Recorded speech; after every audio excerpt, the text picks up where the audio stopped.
annual EHS auction was held over the weekend with much success. And the school's literary and arts magazine, Light and Shadow, collects its final submissions. Hello and welcome to KEHS News. I'm Chase Hutchins. And I'm Jack McKinney. Thank you for joining us on this edition of KnightVision News. This year's auction theme for the gala was The Greatest Night.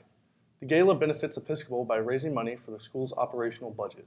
For more on this important event is EHS reporter Caroline Bryan. Thank you. Parents, workers, and faculty members have been hard at work preparing for this auction. Now let's hear from Mandy Loper. Hi, my name is Mandy Loper and I'm the auction coordinator. We just finished up our 39th annual auction this past Friday. Our theme was The Greatest Night, kind of like The Greatest Showman. Our chairs, Kara Michael, Rebecca Martin, and Mindy Ripstein, really wanted to base it on like antique circus, not creepy clown circus. And we had lots of wonderful vendors who came in and transformed the Hildebrand Athletic Center into a ballroom for the evening, where we had over 350 guests that come in and raise funds for our current operating budget here at EHS. And really all of the money, it's really great, goes toward all 4 pillars. So it's not allocated for something specific, it goes toward all needs. So everybody there is really gathering the money and having a good time and a sense of community for our school. It went off great. Thank you, Mandy, and everyone who has been volunteering to make this year's EHS auction one of the best. Back to you. Thank you, Caroline. Another successful auction for Episcopal. We are looking forward to seeing how they will top it next year. Light and Shadow is the school's literary and arts magazine that features student and faculty work. The advanced creative writing class is responsible for compiling the magazine's content and is hard at work to make this year's edition the best one yet. For more on Light and Shadow, here is reporter Layla Mueller. Light and Shadow is the school's magazine that lets students and faculty express their creativity through art and literature. While the advanced creative writing team is hard at work making sure that this is the best edition yet, the beginning creative writing class is helping them out by choosing a layout design and combing through submissions.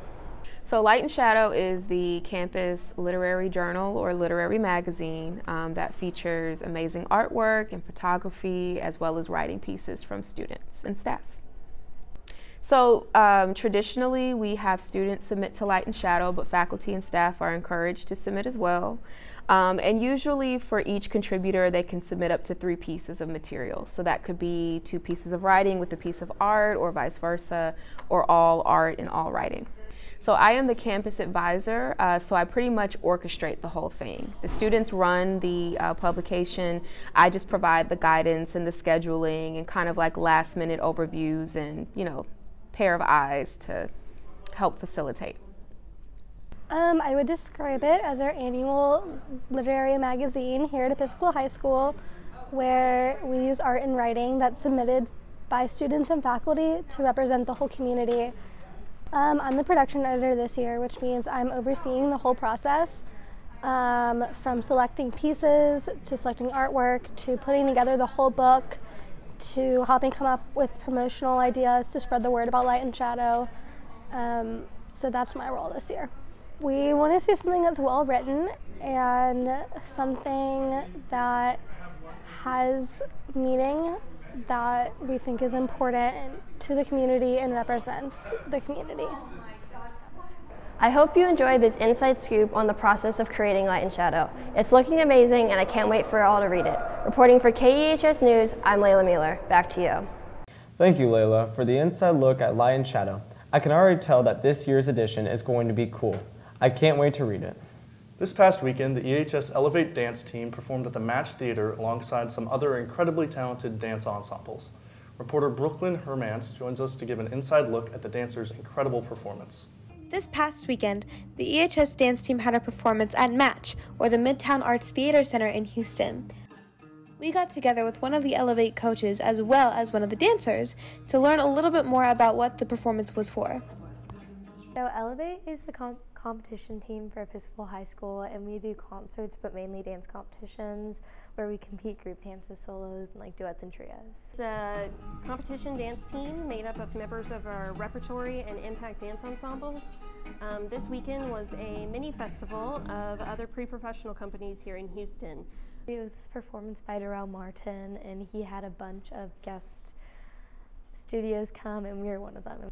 I'm with these girls typically all 4 years for their whole Episcopal journey. And it's fun to get to know them and develop a nice relationship. Obviously we've all made like a bunch of friends, but it's so much fun just to get out there and like dance with your friends. You can tell a story through movement. We all give each other a lot of energy, so I've just gotten a lot of fun times out of being on Elevate. Well, that's all on dance. Thanks so much for watching. Back to you guys. Thanks, Brooklyn. It's amazing to see how much work these dancers put in. The Arts Pillar is well known for its long history of excellence in its photography program. Reporter Reed Sasser has more on the story. Photography is a media arts course that is available for all grades here at EHS. To see what it means to take photo, we stepped into an advanced photography class. I learned that I was interested in photography in one of my high school classes, where one of the projects that we did was make your own pinhole camera with a Quaker Oats container. And the first time I saw a print come up in the developer, that was it. I knew I was going to do something like this for the rest of my life. So that was the moment. My favorite assignment was the image and text. I liked picking a quote and then shooting a photo that would perfectly entitle the photo. I would describe that class as moment to moment, because kids have taken beginning photo like in their freshman year, and here they are as seniors. So there's not, to keep that information on how a camera works is not easy. So everybody's sort of at a different level, and moment to moment for me being, I need to adjust to each student. I need to adjust their requirements or their requests or their projects or whatever to each student, so that they are happy with their results and where they're making good work. So it's moment to moment.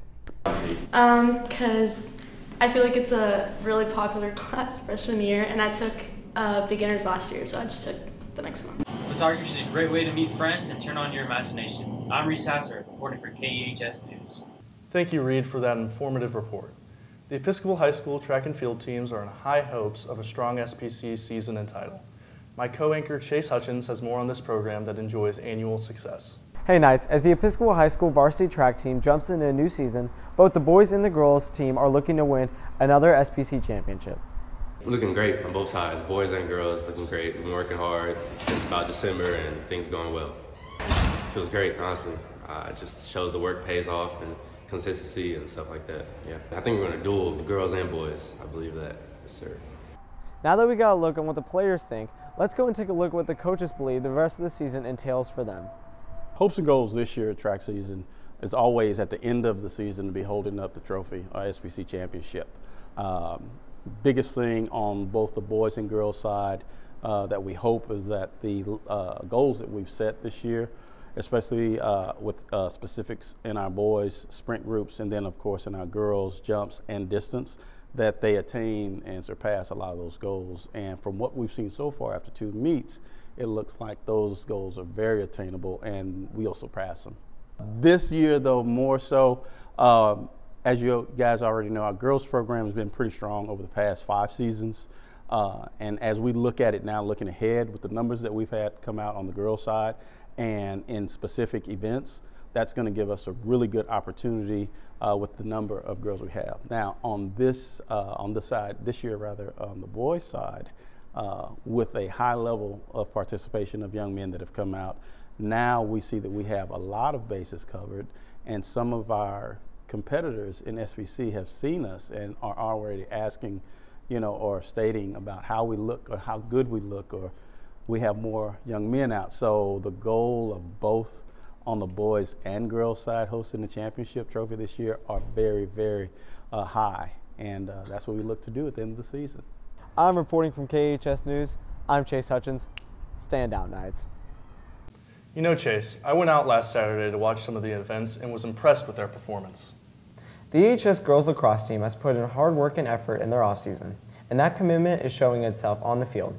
Reporter Andrew Troy went to the players to find out more on the schedule that lies ahead.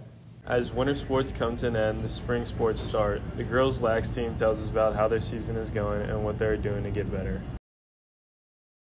This year we have been working really hard practicing. This week we've had our first win, and we have another game today against St. Agnes. We've been working really hard, and we've been improving a lot. We have a couple really good freshmen that joined varsity this year, and 2 seniors that have been really helpful in bringing up the energy. I'm the varsity girls lacrosse manager, and basically what I do is I take stats and like record the games so that after like they're able to like see what they can improve on after the game. So our team consisted of a lot of younger players, so we have a ton of freshmen and sophomores and only a few seniors. So we have a young team, which means like over the years they're going to develop a lot and get a lot better. And the few seniors that we do have are like really good role models for the younger players so that they can play and act like how the seniors do when they get older. Good luck girls lacrosse on the rest of the season. I'm Andrew Choi, back to you in the studio. Thank you, Andrew. Lenten season has begun, and it is always interesting to hear what people are giving up for this holy period of the religious calendar. Senior reporter Braden Crow asked students what sacrifices they would be making in his exclusive report.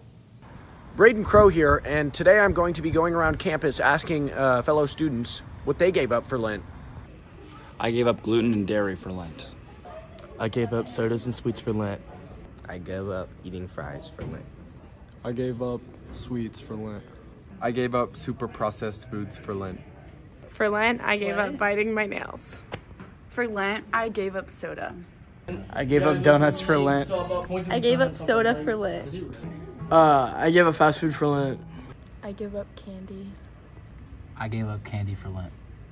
For Lent, I gave up fast food, candy, and caffeine. I gave up Chick-fil-A for Lent. I gave up all sweets for Lent. I gave up drinking Dr. Pepper for Lent. For Lent, I gave up Starbucks. For Lent, I gave up desserts. For Lent, I'm giving up being negative. For Lent, I gave up pasta. Hey, I gave up fast food for Lent. I gave up being negative for Lent. And that's what everybody gave up for Lent. What did you give up for Lent this year? Thank you for watching.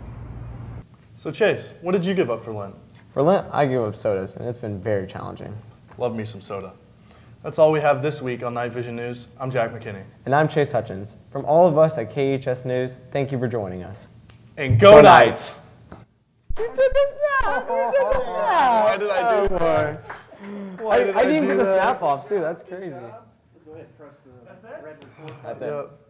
Why did I do that? Jack, I remember.